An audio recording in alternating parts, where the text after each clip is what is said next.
시편 84편 1절부터 4절. 오늘 필그림 하우스에 올라가면서 읽었던 책 가운데 하나가 교회, 나의 고민, 나의 사랑이라는 필긴 양씨의 책을 읽었어요.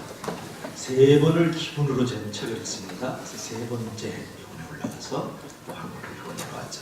이 내용 가운데서 은혜가 된 부분을 제가 한번 필린 양씨라는 사람이 어떻게 말을 하고 있는가. 나는 빈곤과 죽음과 구제불능의 문제들로 넘쳐나는 인도의 캘카타에 가본 적이 있다. 거기서 마더 데레사 수녀가 섬기는 대상은 아마 지구상에서 가장 비참하고 가난하고 버림받은 이들일 것이다. 그들은 캘카타의 길거리에서 반죽음이 된 상태에서 사람들을 거두고 있다. 세상은 이 자매들의 헌신과 사역의 결실에 대해서 경탄을 보내지만 그들에게는 그 이상으로 나를 감동시키는 것이 있다. 무엇일까? 바로 평온합니다. 그런 힘들고 거대한 일을 내가 만난다 그러면 나는 허둥지둥 헌금자들에게 팩스로 보내서 자료를 받고 빨리 돈을 붙이라 그럴 것이고 자원을 더 요청하고 사람들이 왜 오지 않느냐고 야단 법석을 떨 것이다. 그리고 신경안정제를 먹고 싶어가는 절망감에 도저히 이 엄청난 사역에 대해서 대처할 길을 모색하지 못하고 안절부절하고 있었을 것이다. 하지만 수녀들은 달랐다. 그들이 평온함은 하루의 일이 시작되기 전 호술로 올라가는데 수녀들은 동tuk이 되는 새벽 4시에 일어난다. 그리고 깨끗한 흰색 수도복 차림으로 예배당으로 줄지어 들어가서 함께 기도하고 함께 찬송하고 함께 말씀을 읽는다.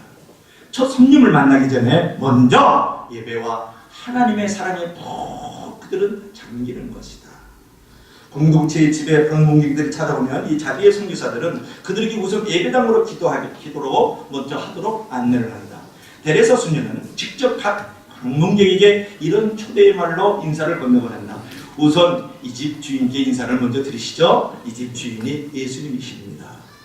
공동체의 집의 방문객들은 이제 그 마더 데레사의 그 친절한 안내 속에서 먼저 예배당에 들어와서 그 예배당의 주이신 예수님께 먼저 인사하는 법을 배우고 그분께 나의 모든 일들에 대해서 고백을 한 다음에 교회를 또는 사역을 돕도록 안내를 받는다.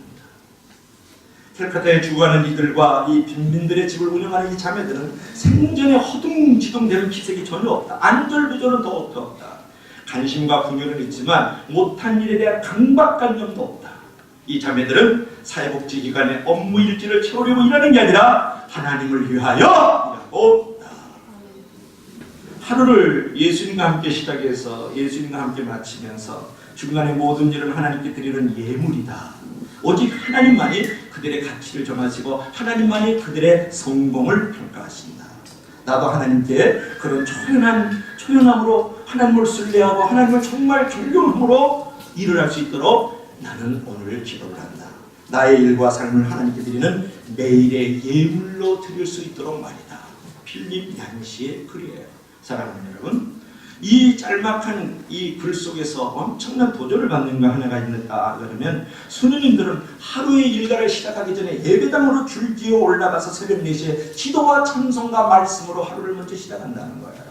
그리고 손님이 오시면 그 손님들에게 돈지갑에 돈은 얼마나 있을 것인가, 얼마나 작정하고 갈 것인가, 그거에 대해서 그들은 생각을 하지 않고 그들을 먼저 예배당으로 끌고 올라가서 예배당의 주인이신 머리 대신 예수 그리스도께 먼저 경배하고 그분을 인사하게 하고 그분을 먼저 만나 뵙고 나서 인터뷰를 한다는 것이고, 또 한 가지는 뭐냐면 나의 모든 삶과 일을 하나님께 드리는 매일의 예물로 드린다 라는 말이 가슴에 새겨지는 거예요. 여러분의 삶은 어떻습니까? 여러분들의 모든 교회 일과 교회 바깥의 일을 어떻게 생각하며 여러분은 살고 있느냐고 제가 묻고 있지 않습니까? 그래서 오늘은 교회를 어떻게 사랑할 것인가? 그 태도에서 오늘 은혜를 나누려고 하는 거예요. 첫째로는 따라합시다. 교회를 사랑하는 삶. 교회를 사랑하는 삶. 오늘 본문 1절을 보십시오. 교회의 사랑이 아주 중요성을 잘 지금 시편 기자는 말씀하고 있는데요. 자, 오늘 본문 1절 말씀 한번 여러분의 고백이 되고 여러분의 암송 기절이 되면 좋겠죠. 우리 다 같이 한번 1절 읽어봅시다. 시작. 만군의 여호와여 주의 장막이 어찌 그리 사랑스러운지, 만군의 여호와여 어찌 그리 주의 장막이 사랑스러운지, 이런 고백을 한번 해본 적은 있나요? 여기서 주의 사랑이라는 것은 뭐냐? 주의 장막이라는 것은 무엇을 말하냐면 다윗이 언약궤를 안치했던 예루살렘 성전, 오늘날 말하면 교회를 말하는 거예요. 시인은 자신이 하나님의 그 장막과 그 성소를 지극히 사랑하고 있다고 아주 감탄하면서 고백하고 있는 것을 볼 수 있지 않습니까? 그러나 시인이 이처럼 주의 장막을 사랑했던 것은 그 자체가 아름답기 때문이거나 거기에 어떤 신비와 능력이 있어서 그런 게 아니라는 거예요. 예루살렘 성전이, 예루살렘 교회가 매우 휘황찬란하고 아주 웅장하고 거대한 건물이기 때문에 거기에 언약궤가 있어서 어떤 신비한 능력이 있는 것이고 그 자체가 아름다워서 그것을 경탄하고 있다는 것이 아니라는 것에 주의를 기울여야 돼요. 시인이 지극한 마음으로 주의 장막을 사랑했던 이유는 뭐냐면 하나님께서 그곳에 당신의 이름을 두기로 결정하셨기 때문에 그런 것이고, 성경을 보면 성막은, 성전은 하나님의 임재의 초소예요. 그리고 그 성막을 통해서 하나님께서 영광과 존귀와 찬송을 받으시기를 원하시고 있다는 사실 아십니까? 실로 이 시인에게 중요한 것은 뭐냐면 주의 장막 자체가 아니었다라는 거예요. 시인에게 정말 중요한 것은 뭐냐면 그가 정말 사랑하는 것은 뭐냐 그러면 장막이 아니고 성전이 아니고 교회가 아니고 무엇일까? 하나님이었다는 것이 중요해요. 이것은 오늘날 우리가 교회를 지극히 사랑하고 사모해야 될 하나의 이유를 가르쳐 주는데, 하나님은 오늘날 교회를 통하여 당신을 드러내시고 또한 그 안에 있는 성도들을 통하여 영광을 받으시기 때문에 그런 거예요. 만군의 여호와여 주의 장막이 어찌 그리 사랑스러운지요.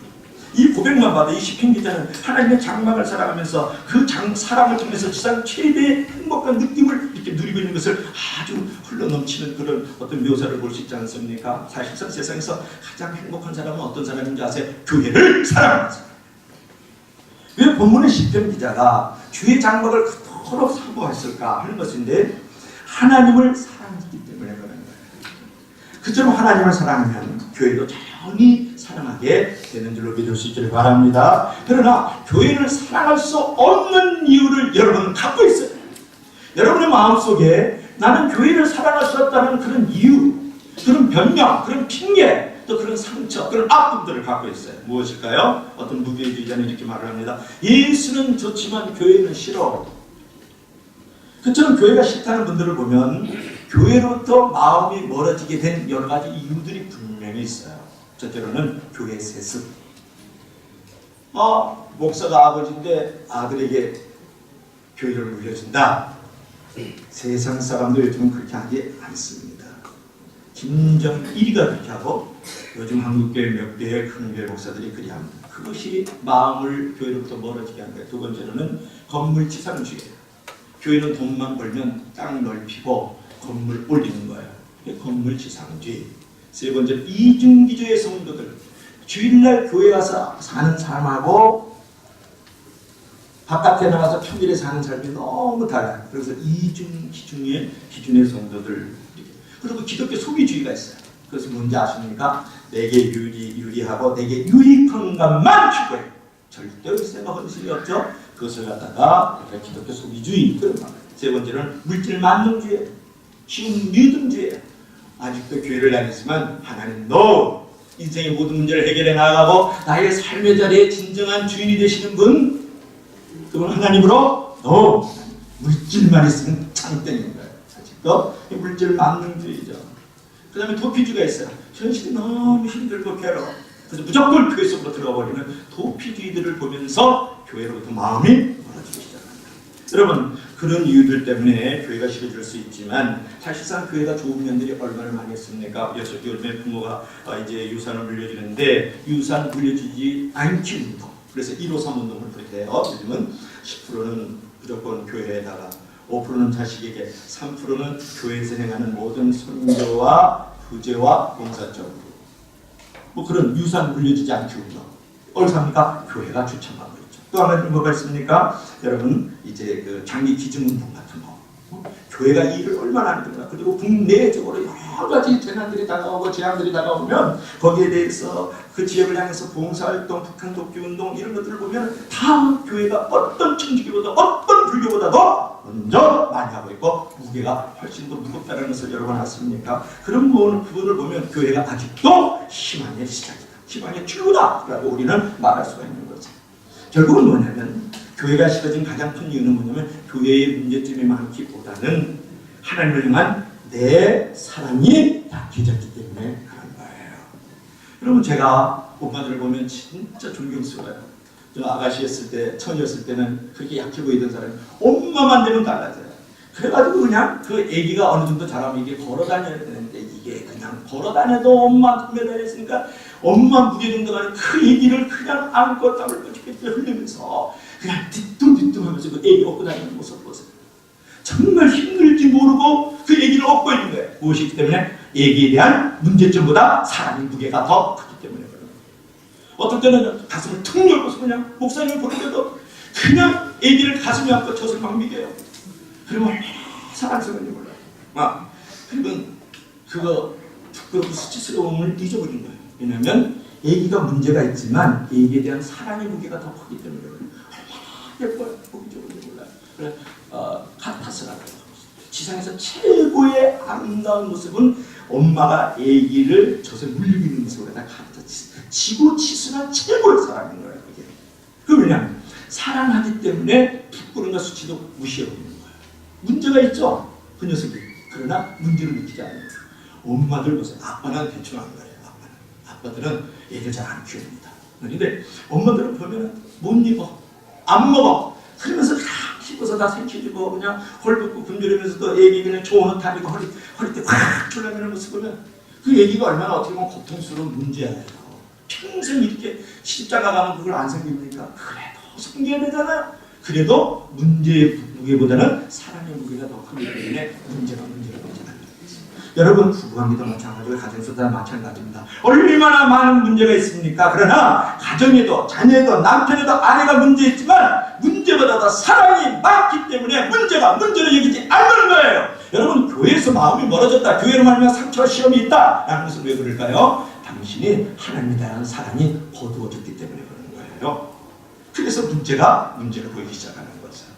그렇습니다. 여러분 교회와 성도들에게 문제가 있습니까? 문제가 크게 보이고 시험이 드는 이유는 무엇입니까? 하나님의 사랑을 잊고 하나님의 사랑을 하지 않기 때문에 그런 거예요. 교회는 하나님의 집이에요. 교회는 예수님의 머리가 되는 것이에요. 교회는 천국 가족이 모이는 것이에요. 교회는 하나님의 자녀들의 모임이에요. 교회는 예수님을 구주로 모시는 서로의 지체들입니다. 그런데 어찌 하나님을 사랑하지만 교회는 싫고 성도를 밉다고 우리가 말할 수 있느냐 말이에요.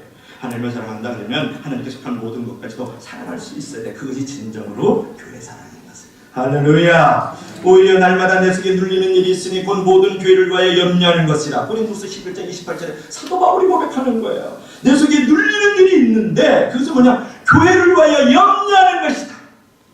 교회를 사랑한다는 거예요. 여러분 우리가 이 계명을 주께 받았으니 하나님을 사랑하는 자 또한 그 형제를 사랑할지니라. 하나님을 사랑한다고 해서 교회를 사랑하고 성도를 사랑하지 않는 사람은 하나님 사랑하는 거 아닙니다. 하나님 사랑하면요 교회 사랑하고 성도를 사랑하고 목회자를 사랑하게 돼 있지요. 그렇지 않습니까?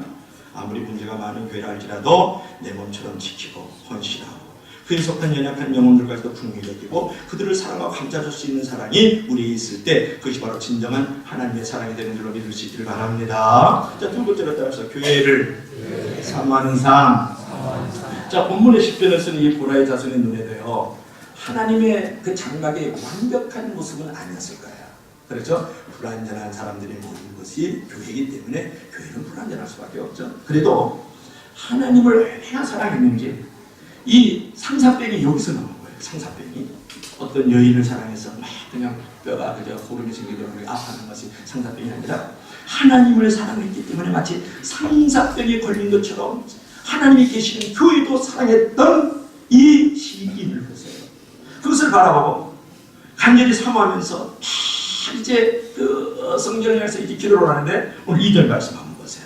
자, 얼마만큼 그가 하나님 교회를 사랑해서 상사병을 했는지 한번 보세요. 우리 다 같이 한번 읽읍시다. 시작. 내 영혼이 여호와의 공정을 사모하고 생각하며 내 마음과 내 육체가 생존하시는 하나님께 부르시나이다. 이런 성도를 만나고 싶어요. 이런 목사를 한번 만나고 싶어요. 죽기 전에. 내 영혼이 여호와의 공정을 사모하여 생각하며 내 몸과 육체가 생존하시는 하나님께 부르시나이다. 이런 정말 이런 갈급함, 이런 목마름. 그래서 너무 생각해질 수밖에 없는 그런 영혼들을 한번 만나고 싶어요. 여러분 얼마나 아름다운 사랑의 고백입니까? 사랑은요 무엇을 사랑의 대상으로 삼느냐에 따라서 그 인생과 인격이 달라지는 거예요. 요즘에 많은 사람들이 이렇게 고백하지 않겠어요? 내 영혼이 여호와의 궁정을 사모하며, 내 영혼이 하나님을 사모하며, 내 영혼이 교회를 사모하며, no. 내 영혼이 돈을 사모하며 내 몸과 육체가 부르짖나이다. 아마 다 그럴 거예요. 거룩한 척하지 말고 다 그렇게 살아요. 이런 고백을 하는 사람은 없겠지만 많은 사람들이 그런 고백을 하면서 살아갑니다. 돈 문제가 걸리면요, 부모 형제, 부모 자식이요 다 필요 없습니다. 사생이 결단을 내는 시대입니다. 성도는 그런 때에도 성교하는 어떤 마인드를 가지고요, 돈을 양보, 돈보다 더 중요한 것이 있다는 것을 보여줄 줄 아는 것이 아이고 우리 크리스찬, 당신이 정말 크리스찬임을 보여주는 거예요. 여러분, 명품 옷 입는다 그래서 명품 인생 되는 거 아니잖아요. 명품 차 타고 다니면서 명품 인생 되는 거 아닙니다. 뭐 무슨 보금자리 무슨 그런 아파트 뭐 그러면서 명품 아파트에 살면 명품 인생이 되고 명품 도시에 살면 명품 인생이 된다는 거예요. No, 그렇지 않잖아요. 뭐 명품의 자리에 올라가면 명품 인생이 된다 그래. 그래요? 명품 인생으로 살아가야 명품 옷도 의미가 있고 차도 의미가 있고 집도 의미가 있고 자리도 의미가 있고 모든 행사가 의미가 있는 거예요. 그렇지. 할렐루야. 아니 명품차 타고 다니는 명품 옷 입고 봐야 무슨 소용이 있습니까? 내가 명품이 아닌다 하면 그건 다 짝퉁이고 그거는 오히려 더 의미가 더 없어질 수 있는 거 아니겠어요? 그래서 내가 짝퉁 옷을 입어도 내가 이제 시장에 있는 상품 옷을 입다 할지라도 싸구려 사고를 타고 다닌다 할지라도 내가 명품 인생, 내가 값진 인생을 살아야 그것이 값진 차가 되고 값진 옷이 되고 값진 집이 되는 것들로 믿을 수 있기를 바랍니다. 그리고 한 남자가요, 오랫동안에 마음에 드던 여인에게 프로포즈를 했어요. 그랬더니 그 여인이 하는 말이 뭐냐면 앞으로 100일 동안 하루도 빠짐없이 장미꽃을 들고 내 창가에 와가지고 그 사랑을 고백하라. 그리고 내가 받아들이겠다 그랬어요. 이 남자는 이제 그거니까 이거 뭐 이 여인을 내가 내 것으로 만들어야 되겠다는 그런 소유 존재니까. 그래서 남자는 그날부터 매일 밤 그냥 꽃을 들고 밤새 설기 시작하잖아요. 비가 오나 눈이 오나 바람 부나 뭐 눈보라 같으나 그냥 애절한 그 여인에 대한 구애가 끊이질 않았어요. 시간이 흘러서 99일째 되는 거예요. 99일째 됐나? 그날은 그냥 유난히도 또 비바람이 치고 번개가 치고 막 천둥 번개가 그냥 바람 몰아쳐오기 시작하네요. 그래도 남자는 변함없이 여인의 창문 앞에 딱 서 있었던 거예요. 그 남자가 큰 옷을 보니까 이게 100일이 중요한 게 아니에요. 지금 천둥 번개 치지 바람 불지 막 이런데 그냥 막 사람 막 날라가고 휘지 날라다니고 막 이러는데도 그 장미꽃을 한 종이를 들고서 그저 서 있는 게 감동에 아주 눈물이죠. 요즘에 그냥 그래. 여인이 이제 문을 활짝 열고 달려나가서 비에 젖은 그 남자를 확 그러면서 오 마이 러브, 오 마이 다링 키스 미 퀴 뜨면서 그냥 팍 안았어요. 이제 당신의 사랑을 이제 깨달았어요. 이제 더 이상 기다릴 필요가 없는 거예요. 그래서 그냥 완전히 막 그냥 녹아내주는 말을. 이때 남자는 여인의 팔을 조용히 풀면서 다 물리치면서 떨리면서 이렇게 얘기하는 거야. 저는요 아르바이트생이에요. 아르바이트생인데요. 진정한 사랑은 돈으로 살 수 없다는 거예요. 순결한 만남에서 오는 선물이 사랑인 거예요. 여러분, 돈의 유혹을 극복할 때 우리는 진정한 사랑을 만날 수 있지 않습니까? 성도의 모든 타락은 주님이 아닌 다른 무엇이 우리를 만족해 할 수 있다라고 생각하는 것부터, 그렇게 시작할 때부터 인간의 타락은 거기서 일어나기 시작한다. 그 어떤 사람이든 어떤 사건이든 어떤 물질이든 간에 무엇이 나를 만족해 할 수 있다고 주님 외에 다른 것으로 그것을 취하고 있을 때, 그걸 붙들고 있을 때, 거기서 인간의 타락은 시작됩니다. 여러분 분명하게 기억하세요. 주님이 아닌 다른 무엇으로도 우리는 결코 만족할 수 없는 인생이라는 것을 우리가 알아야 돼요. 이미 주어진 믿음, 이미 주어진 예수, 그것을 만족하라는 거예요. 그러면 우리는 더 이상 다른 쾌락을 탐하지 않을 것을. 그것이 바로 순결이고, 그것이 바로 거룩이고, 그것이 바로 예배다. 그처럼 여러분 사랑의 대상이 바꾸고 보다 좀 소중한 것을 취할 줄 아는 이 크리스찬들이 좀 되면 좋지 않겠어요? 특히 부분에 나오는 시편 기자처럼 여호와의 공정을 사모하다가 쇠약해질 정도로 교회를 사랑하십시오. 그러면 하나님이 거기에 그를 비껴가는 목적인 겁니다.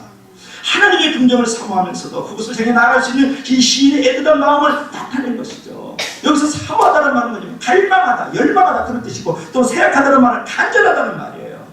내가 하나님의 교회를 정말 갈망하고 열망하면서 그것 때문에 내가 너무 탈이 저리고 힘들고 너무 불편하고 그 부담 때문에 내가 몸이 세해지는 사람들, 그런 사람들을 지금 주님이 축복했어요. 그런 사람을 목사가 보고 싶어요. 여러분은 시인은 왜 육체가 세아질 정도로 되었습니까? 그것은 주의 장막과 떨어져 살 수 없었기 때문에 그런 거 아니에요. 하나님과 단절되어서 고통이 심하면 마음과 육체가 쇠해지기 때문에 그런 거죠. 그러면 본문 시편의 기자처럼 그러면 내가 정말 하나님을 열망하고 내가 하나님을 간절히 찾는 태도가 무엇일까? 그런 생각해야 되잖아요. 그러면 내가 교회에 나와서 하나님을 열망하고 하나님을 간절히 찾는 그 태도는 뭐냐? 첫째로는 예배의 태도가 중요해요. 여러분 최소한 예배 시간만은요 간절히 사모하는 마음을 가지고 예배 드리도록 하십시오. 교회를 사모하는 모습은요 예배를 사모하는 모습을 통해서 잘 나타납니다. 결국 예배의 성공자가 인생의 성공자가 되는 거예요. 지난 한 해 동안에 52절을 그대로 지킨 사람이 몇 사람인지 아세요? 6분입니다. 물론 그 안에는 지방에 내려갔다 거기서도 공교회를 섬기기도 하고 지방교회를 섬기기도 하고 그런 분들도 있긴 하죠. 그런데 여러분 예배를 그러면 매년마다 우리에게 교훈을 주는 한 사람인데 락펠러예요. 여러분 락펠러는요 16살 때 교회 집사가 된 사람입니다. 여러분. 돈만 번 사람이 아니에요. 그 사람이 가지고 있는 교훈을 한번 여러분 보실까요? 자 여러분 주보 1면을 보세요. 자 주보 1면 락펠러를 향한 그 어머니의 교훈이 여기 있어요. 여러분 스크랩에서 성경책 꽉 끼고 하루에 한 번 일주일에 한 번씩 읽어봐요. 자 록펠러 어머니의 교훈 한번 봅시다. 1번 우리 다 같이 한번 읽어봐요. 시작. 하나님을 친아버지 이상으로 섬겨라. 친아버지보다 더 중요한 공급자는 하나님이시다. 두 번째로 시작. 목사님을 하나님 다음으로 섬겨라. 목사님과 좋은 관계 속에서 하나님의 말씀을 듣고 따르는 것이 축복된 길이다. 세 번째로 시작. 주일 예배는 공개해서 드리라. 하나님의 자녀로서 교회에 충성하여야 된다. 네 번째로 시작. 11조는 하나님의 것으로 먼저 구별한 후 나머지를 사용해야 된다. 네 번째로 다섯 번째로 시작. 아무도 원수를 만들지 말라. 다른 사람들과의 관계가 좋지 않으면 일마다 장애 요소가 될 수 있기 때문이다. 자 여섯 번째 시작. 아침에 목표를 세우고 기도하라. 오늘 해야 할 일을 하나님께 맡기면 모든 일에 함께 해주실 것을 온전히 믿는 기도가 필요하다. 일곱 번째로 시작. 잠자리에 들기 전 하루를 반성하고 기도하라. 빨리 회개하여 죄로 인한 어려움과 고통을 피할 수 있어야 됩니다. 여덟 번째 시작. 아침에는 꼭 하나님의 말씀을 읽어라. 아홉 번째 시작. 남을 도울 수 있으면 힘껏 도와라. 그리고 도와준 일에 대해 절대로 나팔을 불면 안 된다. 열 번째로 시작. 예배 시간에 항상 앞에 앉아라. 예배 드리고 말씀 듣는 일에 누구보다 앞장서서 노력하는 것이 필요하다. 재밌는 교훈이 있어요. 앞자리에 앉을수록요 우울증이 사라지고 건강해지면서 돈도 잘 벌고 건강해지고 모든 일이 잘 된다는 거예요. 근데 올 한 해 우울하기로 작정하고 일이 안 되기로 작정하는 사람들 뒤쪽에 앉으면 돼요. 그래서 물론 얘기 때문에 어떤 사역 때문에 뒤에 앉은 사람은 이해가 되죠. 그러나 스스로 뒤로 간 사람은 인생이 뒤처지기 시작합니다. 장담합니다. 모든 일이 우울해지기 시작합니다. 그리고 신앙도 병들어요. 그래서 할 수만 있으면 락펠러처럼 30분 전 1시간 전에 내놔라. 그거 하나만 지켜도요 여러분 올 한 해 영광과 축복과 행동의 그게 장수의 그게 자절을 찾아보고 믿으시면 나가지 아멘. 그래서 여러분 두 번째는 내가 여호와의 성전을 갈망하고 거기에 간절하다는 것은 무슨 말이에요? 말씀을 받는 태도가 중요한 거예요. 여러분 편식주의자들도 있어요. 자기 입장에서 말씀을 받아들일 때부터 문제가 생기기 시작해요. 교회를 사모하는 모습은 뭐냐면 열린 마음으로 말씀을 잘 받는 겸손한 모습을 통해서 잘 드러냅니다. 초대교회를 보면요 기사와 표적이 많이 생겨 수많은 사람들이 기적을 체험했지만 그들은 내가 이런 체험을 했어 그런 간증 고백 안 했어요. 이런 은사를 받았어 그렇게 자랑 안 했어요. 오히려 사도들 앞에서 무릎을 꿇고 간절히 말씀을 받는 데 시간을 더 많이 들였다는 거예요. 얼마나 복된 모습이에요. 사도행전 2장 42절은 너무 잘하는 말씀 아니에요. 사도의 가르침을 받아 서로 교제하면서 떡을 떼면서 기도하기를 전혀 힘썼다. 그것이 사도행전 2장 42절의 말씀이잖아요. 여러분 목회자를 그런 의미에서 좋아해야 돼요. 벌써 내가 이 말을 하면 한 두세 사람은 이렇게 찔릴 수가 있어요. 아 드디어 나를 건드리기 시작하는 거예요. 이게 이제 편식주의자예요. 말씀의 편식주의자예요. 여러분 목회자하고 좋은 통로를 만들어야 됩니다. 어떤 사람은 자녀를 데리고 밥을 먹어요. 그래서 뭐라 그러는지 아세요? 내 자녀가 목사님과 사모님과 밥을 먹는데 이 모습이 이 영혼에게는 엄청난 중요한 영적 이유가 성숙을 가져다 주기 때문에 어렸을 적부터 이것을 배워야 됩니다. 그래서 밥을 먹어요. 그럼 내가 밥 먹자 그러는 거예요? 그런 거 아니잖아요. 여러분 사람과의 관계가 막히면 모든 은혜와 축복의 통로가 막히는 겁니다. 목회자와의 관계는 더 그래요. 똑같은 말씀을 들어도 목회자의 마음이 닫히면 은혜가 안 되지만 목회자의 마음에 있는 은혜가 되는 거예요. 그래서요 마귀가요 교회를 멀리하게 하는 제일 저력이 뭔지 아세요? 목회자로부터 마음이 멀어지게 하는 거예요. 그러므로 목회자가 못난 모습을 보여도 계속 잘못된 길로 가는 것이 아니라면 목회자를 이해하고 교화하고 사랑하고 그분이 잘 될 수 있도록 여러분이 금식하면서 간절하게 열망하면서 기도할 줄 아는 사람이 진짜 크리스천. 이게 진짜 가족이에요. 어떤 사람 목사님 빨간 넥타이 입고 목사님 바람난 나다. 검은 넥타이 입고 아주 영적으로 아주 죽었구나. 이제 죽었어. 어떤 사람은 똑같은 넥타이 입는데 목사님 빨간 넥타이 와우 예 성령 충만하거나 야 불타는 성령이야 오늘 은혜 될 거야. 까만 넥타이 딱 매면 드디어 목사님 십자가 당신을 못 박았구나. 은혜와 정성이 오늘 드디어 드러나게 이리 생각을 왜 못합니까? 모든 건 당신 탓입니다. 목사님 하느라 죽을 쓴다. 나는 우리 목사님들이 최고 주님의 이하 오픈만 때리면 돼요. 타자들이 이하 오픈만 때리면 타자들은 안 쫓겨납니다. 그 야구 구단에서. 그러니까 4번 서가지고 한 번만 안타 때리면 됩니다.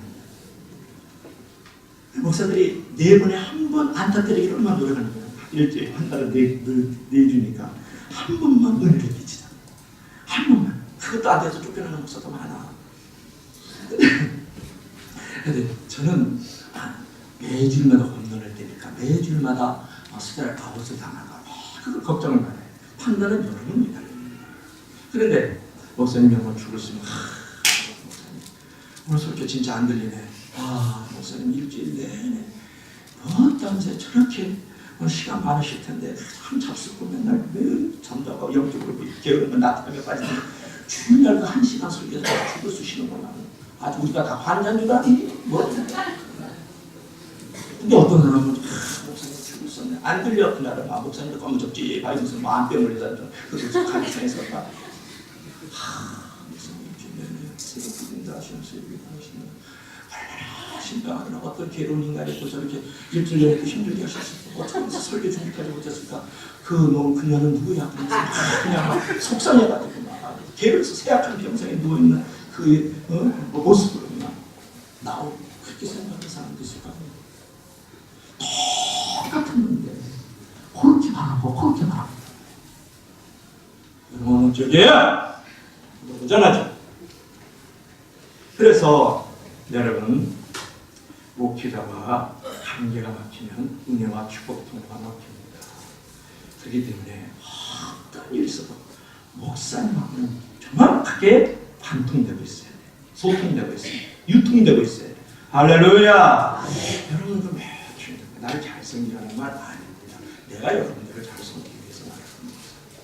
셋째로는 여러분 예배당을 이제 사모하러 열망하면서 내가 정말 세약한 병상에 있는 것처럼 병이 걸릴 정도로 되려고 하면 또 하나는 뭐냐면 기도하는 태도가 중요한 거예요. 여러분 교회를 간절히 사모하는 모습을 교회를 위해서 기도하고 교회를 생각하면서 우리가 이제 기도하는 모습이 사모하는 거예요. 갈급하고 뭔가를 하는 것은 여러분 교회 안에서 기도하는 모습을 통해서도 교회를 사모하는 모습이 잘 드러납니다. 오늘 본문 시편 기자가 뭐라고 말씀하냐면 내 몸과 육체가 하나님께 부르짖 날라. 몸과 육체가 마음이 부르짖 날라. 누구에게? 하나님께. 이건 무엇을 말합니까? 기도하고 있는 모습을 보십시오. 주의 전을 사모함으로 새악힐 정도로 하나님을 사랑하고 교회를 사랑하면서 부르짖어 기도하고 있는 이 시편의 이 기자를 보세요. 여러분 교회를 간절히 사랑하는 사람은 진실한 기도자예요. 제가 이번에 책을 읽었는데요. 여러분 잘 생각해야 될 기절이 하나 있어요. 뭐냐면 운동이 하루의 해를 짧게 하지만 인생은 길지 않다. 이게 가슴에 팍 꽂혔어. 운동은 하루의 해를 짧게 하지만 인생을 길게 한다는 거예요. 여러분 운동하면 저도 운동할 때는 60분에서 거의 90분을 하거든요. 그럼 하루가 금방 지나가요. 그 90분 2시간이니까 왔다 갔다 하면 2시간 정도 3시간을 해야 되니까 운동을 하루가 짧지만 그것이 무엇을 길게 한다? 인생을 길게 만든다는 거예요. 여러분 어떤 사람들이 몸이 아파서 새벽기도 못 나와. 내가 사업하러 나가는데 바빠서 시간 없어 새벽기도 못 나옵니다. 어떤 사람은 뭐 집에서 꼴방에서 그냥 하면 되죠. 뭐 5분 10분. 어떤 사람은 그래 자네도 기도도 바쁘고 막 그런데 무슨 새벽기도까지 나옵니까? 막 그런 기도운동 못합니다. 큐티요. 말씀운동 못합니다. 아유 청소하는 사람이 청소하세요. 나는 봉사운동 못합니다. 그래요. 그러면 여러분 하루는 길게 갈 수 있어요. 기도 새벽기도 안 나오니까 큐티 안 하니까 봉사하니까 하루는 짧게 하루는 길게 갈 수 있어요. 그러나 여러분 아세요? 여러분들의 인생의 축복은 길지 않습니다.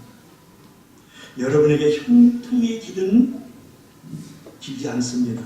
여러분에게 평안과 마음의 건강, 육신의 건강도 길지 않습니다.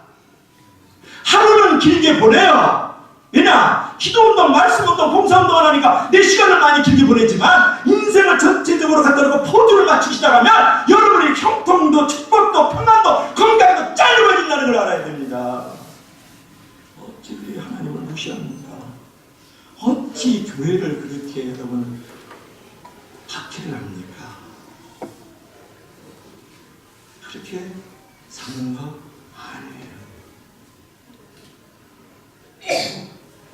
기도운동 하루가 짧더라도 기도운동을 하세요. 말씀운동을 하세요. 봉사운동을 하세요. 하루가 짧고 내가 쫓기고 분주하지만 여러분의 삶이 기름지게, 여러분 삶이 윤택하게, 여러분 삶이 형통하게 길고 넉넉해지고 평탄한 일을 걸어갈 거예요. 할렐루야. 그것이 바로 운동이 하루를 짧게 하지만 인생은 길게 한다. 가슴이 어색하네요. 이거를 세상 사람도 이렇게 알고 있는데 이게 천국의 비밀을 가지고 있는 하나님의 백성들이 이걸 피곤해서 금요일이 되면 못 나와요. 새벽은 더더욱 안 되죠. 여러분의 인생은, 여러분의 형통은, 여러분의 축복이 짧아진다면 그렇게 하겠습니까? 재물을 잃는 것은 조금 있는 것이요, 명예를 잃으면 많이 잃는 것이요, 건강을 잃으면 다 잃는 거예요. 여러분 기도운동, 말씀운동, 봉사운동 안 하면 여러분이 다 잃어버릴 수 있는 환경으로 갈 비율이 커지기 시작합니다. 그래서 시간 없다, 몸이 아프다, 자녀들 때문에 내일이 걱정돼서 기도를 짓게 되지 않습니다. 그렇다고 여러분 충분히 운동을 할 수 있겠습니다. 그래서 여러분들이 주의 전을 사모함으로 생각할 정도로 사랑하는데 그것이 바로 예배의 태도로, 여러분 기도의 태도로, 또 하나는 뭐였었죠? 그런 태도로 여러분이 나와야 된다. 할렐루야. 네. 마지막으로 세 번째로 따라서 교회가 터전이 되는 삶. 교회가 터전이 되는 삶. 그래서 여러분들이 이제 교회를 이제 갈망하고 말이죠. 교회에 대해서 이렇게 논문을 하면서 예배 태도, 말씀 태도, 기도의 태도를 가져달라는 건데, 자 그랬을 때 우리 삶의 자리에 무엇이 나타날까 하는 건데, 교회가 터전이 되는 삶이에요. 오늘 자 3절 4절 마지막으로 읽어봅시다. 3절 4절 우리 다 같이 시작. 나의 왕 나의 하나님 만군의 여호와여, 주의 제단에서 참새도 제집을 얻고 제비도 새끼를 들고 본때를 얻었나이다. 주의 집에 거하는 자가 복이 있나이다. 즉 항상 주를 찬송하라. 이 기절 너무너무 좋은 거 있죠. 이거 묵상할수록 너무 좋아요. 여러분 시편에서 가장 하나님을 높이면서 성전을 사랑하는 모습의 귀절이 시편 84편 1절부터 4절 말씀이 있어요. 여러분 이제 이 시편 기자가요 마지막으로 하나님을 장막을 사모하는 마음을 가지면서 사는 것이 얼마나 큰 축복인지 생생하게 고백을 하는데, 나의 왕 나의 하나님, 너무 좋잖아요. 제가 새벽기도 나오면 제일 먼저 하는 거예요. 나의 왕 나의 하나님이요. 그런데 여기도 그게 있더라고요. 그게 나중에 따라한 거 아닌데, 이 만군의 여호와여, 주의 대에서 참새도 제집을 얻고 제비도 새끼를 들고 본때를 쳤나이다. 주의 집에 거하는 자가 복이 있나이다. 항상 주를 찬송하리로다. 하는 이 모습을 보세요. 하나님 안에 살아가면서 특별으로 생각하고 있었음을 반영해 주는 거죠. 여기서 여러분 시인은 어떤 이유로 하나님 안에서 살아가면서 특권을 생각했는가 하는데, 여기서 나오는 여러분에게 아주 밀착된 단어들이 좀 있는데 뭐예요? 집, 다음에 뭐 보금자리. 보금자리. 뭐 보금자리 아파트, 보금자리 주택 뭐 이런 것도 뭐 청약하고 뭐 그런 게 나타나기 시작하는 것 같은데 여러분 뭐에 집하고 보금자리. 그러면 집하고 보금자리가 의미하는 게 뭐냐 그런 말이에요. 그것은 뭐냐면 추위, 더위, 폭풍, 비, 눈을 비롯해서 각종 모든 구형으로부터 그 존재가 보호를 받는 것이 어디예요? 보금자리고 집이죠. 집이라는 것은 하루 종일 일하다가 1년 내내 일하다가 쉼이 있고 안식이 있고 평안이 있고 만족이 있는 것이 감사가 있는 것이 집이잖아요. 보금자리잖아요. 그래서 이 집과 보금자리는 생명이 있고 기쁨이 있고 축복이 있고 평안이 있는 거예요. 그래서 집과 보금자리는 중요하다. 그런데 여러분 생명과 기쁨과 축복, 만족, 감사가 어디부터 있느냐가 중요한데 오늘 시편 기자는 하나님 안에서 교회 안에 있다. 그래서 거기서 안전과 안식과 생명과 기쁨을 제공을 받는다. 이것이 하나님 안에 살아가는 자들의 특권이다. 그렇게 얘기하는 것을 볼 수가 있어요. 여러분 시편 기자가요. 주의 재단 천막 밑에서 참새와 제비가 둥지를 치고 사는 모습을 보면서 최고 행복과 안전을 느끼지 않습니까? 그처럼 세상에서 가장 복된 일은 뭐냐? 좋은 교회를 만나가지고 좋은 목회자를 만나서 거기서 둥지를 들고 복음자리를 삼는 일이에요. 집은 육신의 복음자리지만 교회는 영혼의 복음자리.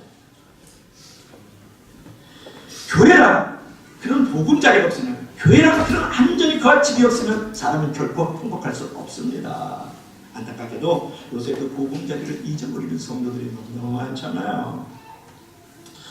하나의 예를 하면서 오늘 말씀을 맺히고 싶은데요. 여자의 일생을 쓴 사람이 누구냐 그러면 프랑스의 작가 모파상이에요.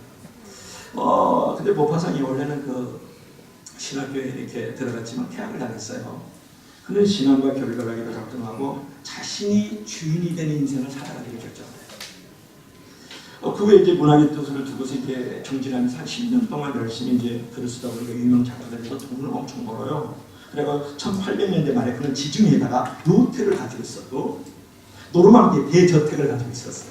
파리에 아파트를 가지고 있었어요. 지금 뭘 말하고 있어요? 지금 집하고 지금 보금자리 얘기하고 있죠. 대저택을 가지고 있고 파리에 엄청난 아파트를 가지고 있어요. 쉴 새 없이 애인들을 바꾸면서 살았어요. 비평가들은 그에게 찬사를 보냈고 대중들은 그를 공모했으며 그 은행에서 넉넉히 쓸 수 있는 돈이 항상 있었지만 그는 안질병과 불면증에 시달리기 시작을 해요. 그래서 1982년 1월 1일 이제 이렇게 올해처럼 우리가 새해가 밝아왔지만 인생의 의미를 잃은 그는 종이칼로 자신의 목을 찔러가지고 자살을 기도하죠. 간신히 목숨을 구했지만 정신이 이미 온전해지지 않은 온전하지 않은 그런 정신병동에서 몇 달을 알 수 없는 소리를 부르짖으면서 허공을 향해서 결구하다가 결국은 43살에 나의 세상을 떠나요. 그의 무덤 묘비에는 그가 말년에 자주 외친 독백이 이제 기록되어 있는데 나는 모든 것을 소유했지만 결국 아무것도 갖지 못했다. 나는 모든 것을 소유하고자 했지만 결국 아무것도 갖지 못했다. 라는 묘비님이 있다는 거 알고 계세요? 한번 프랑스에 한번 보고 싶어요. 그런 부자의 꿈을 이룬 것 같아서는 실상은 가장 처절하게 가난한 인생을 살았다 그런 말 아니에요. 그러니까 세상에서 보금자리를 잃은 모습처럼 불쌍하고 가련하고 처절한 모습은 없다는 거예요. 그런데 영혼의 보금자리는 육신의 보금자리보다 더 결국 세상에서 자신이 안식하고 사랑하고 섬길 교회가 없는 것처럼 불행은 없다. 반대로 자신이 안식하고 섬기고 삶이 터지는 삶을 교회가 있고 그 교회를 중심적으로 사는 것처럼 행복한 것은 없다. 그처럼 교회를 사랑하고 교회를 중심적으로 살려고 할 때 하나님은 축복을 약속하는 거예요. 4절 말씀을 보십시오. 주의 집에 사는 자들이 복이 있나이다. 항상 주를 찬송하리이다. 셀라. 이 말씀처럼 교회를 사랑하고 교회를 중심적으로 살면서 날마다 복을 받고 입술에 하나님을 찬송하는 저와 여러분들이 되기를 주의 이름으로 축원합니다.